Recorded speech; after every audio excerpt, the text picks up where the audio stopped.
Chapter 4, Determinants and Matrices, Exercise 4.2, Question 3. Using properties of determinants, show that first a plus b, a plus c, b plus c equal to 4abc.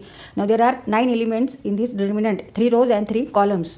तिथे आपल्याला prove काय करायचं आहे, value of this determinant is equal to 4abc using properties of determinant. तिथे आपण हा expansion formula वापरून ह्याची व्हॅल्यू काढायची नाही आपल्याला, तिथे प्रॉपर्टी वापरायची डिटर्मिनंटची आणि त्याच्यावरून आपल्याला it is equal to 4abc असं प्रूव्ह करायचं आहे. वेळेचेच side equal to a plus B, A plus C, B C and B plus C.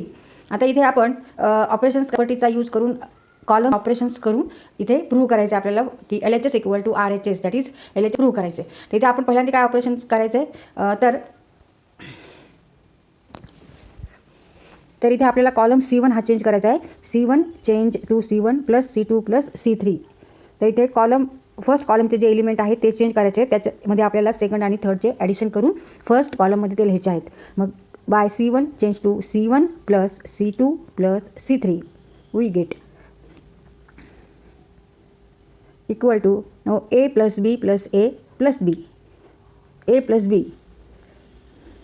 C1 change to C1 plus C2 plus C3. म्हणजे कॉलम फर्स्टचे सगळे एलिमेंट्स आपल्याला change करायचे आहेत. 1 for first column and C for column and 1 for first column. आता इथे आपण C1 C2 C3चे सगळे addition करून घेऊ. a plus B plus A plus B equal to 2a plus 2b means 2 in bracket a plus बी.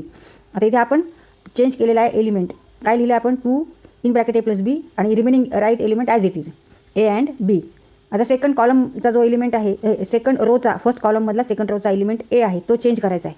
त्याच्यावर कोणतं operation करायचं आहे, परत हेच C1 change to C1 plus C2 plus C3 म्हणजे a plus C plus C means 2 in bracket a plus C आणि remaining write as it is a plus C and C. आता third जो element आहे first कॉलममधला म्हणजे third रोमधला आणि first कॉलममधला b आहे, त्याच्यावर पण हेच ऑपरेशन करायचं आहे. मग b plus C plus b plus C means 2 in bracket b plus C and right remaining elements as it is C and b plus C. आता इथे तुम्ही बघितलं तर तुम्हाला समजेल की इथे 2 2 2 हे फर्स्ट कॉलममध्ये आहेत.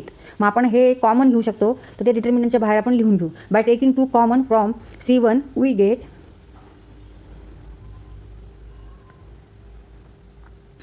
Equal to 2 remaining elements a plus B, a plus C,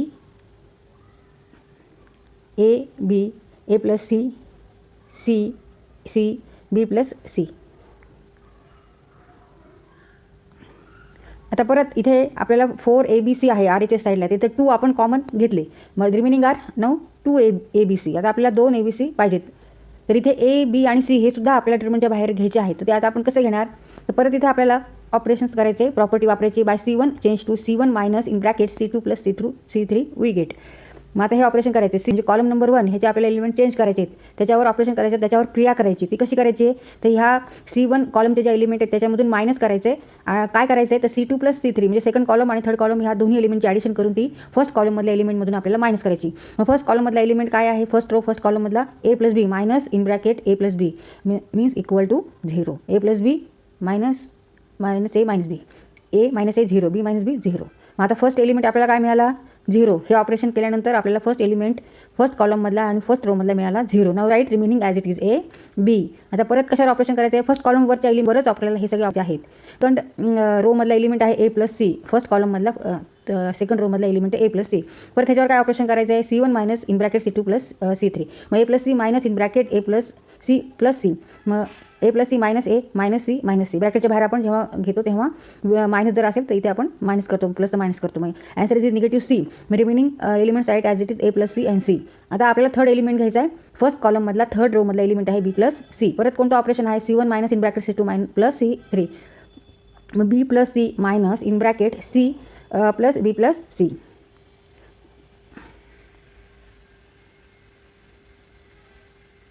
equal to b plus C minus C minus b minus C.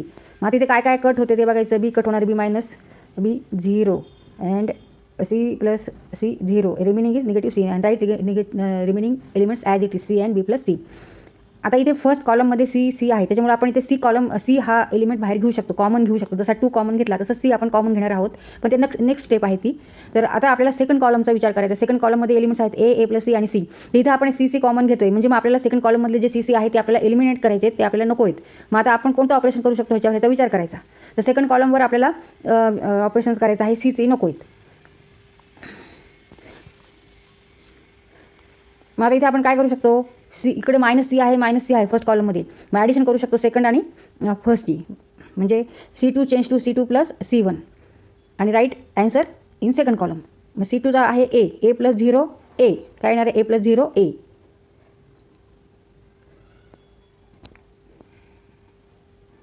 We get A2 in bracket first column तसाच लिहायचा आहे, 0 निगेटिव्ह C. तर second कॉलमवर operation आहेत, मग 0 plus A plus 0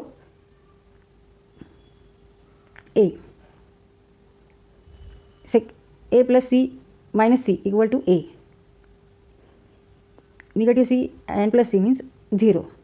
right remaining element as it B plus C. आता second कॉलमला आपल्याला A मिळाला, फर्स्ट कॉलमला C आपण हा कॉमन घेऊ शकतो, सेकंड कॉलममधून A कॉमन घेऊ शकतो. आता राहिला B.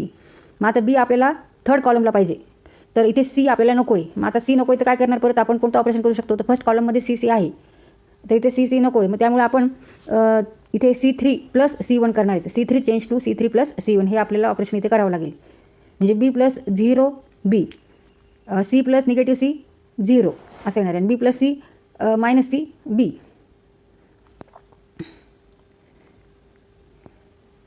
तर हे आपण ऑपरेशन ह्या पद्धतीने का करतो, म्हणजे ही क्रिया अशी का करतो हे आपण ठरवायचं की आपल्याला आन्सर काय पाहिजे आणि पुढे आपण काय स्टेप करू शकतो त्याचा विचार करून आपल्याला करायचं आहे. आता C3 change to C3 plus C1. आता फर्स्ट कॉलममधले एलिमेंट तसेच लिहायचे, 0 निगेटिव्ह C A आणि 0. आता इथे थर्ड कॉलमवर आपल्याला क्रिया करायची, ऑपरेशन करायचे. कोणतं ऑपरेशन आहे, C3 प्लस C1 म्हणजे B plus 0 equal to B, C plus minus C म्हणजे C मायनस C 0 आणि B plus C plus minus C म्हणजे C कटील B रिमेनिंग B. आता इथे फर्स्ट कॉलममध्ये C कॉमन निघणार आहे, सेकंड कॉलममध्ये A कॉमन निघणार आहे, थर्ड कॉलममध्ये B कॉमन निघालेले आहे.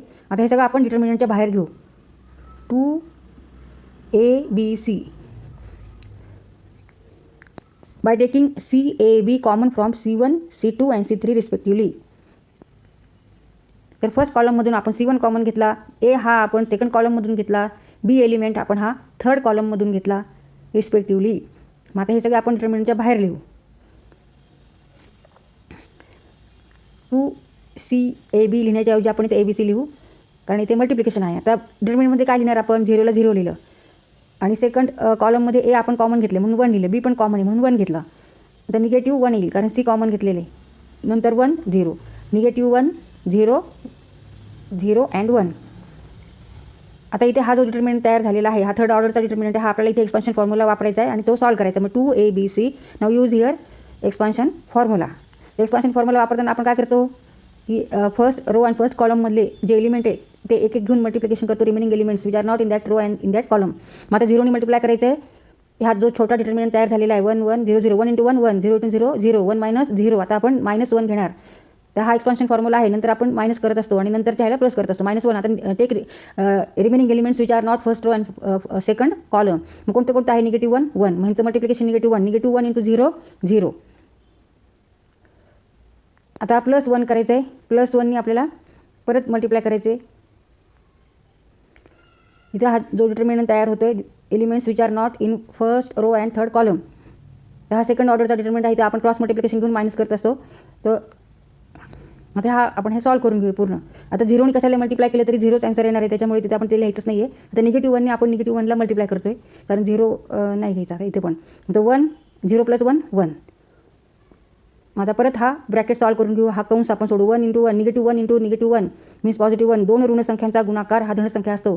Multiplication of 2 negative number equal to positive number. Therefore negative 1 into negative 1 equal to 1 and 1 into 1 1. 1 + 1 2, 2 into 2 4.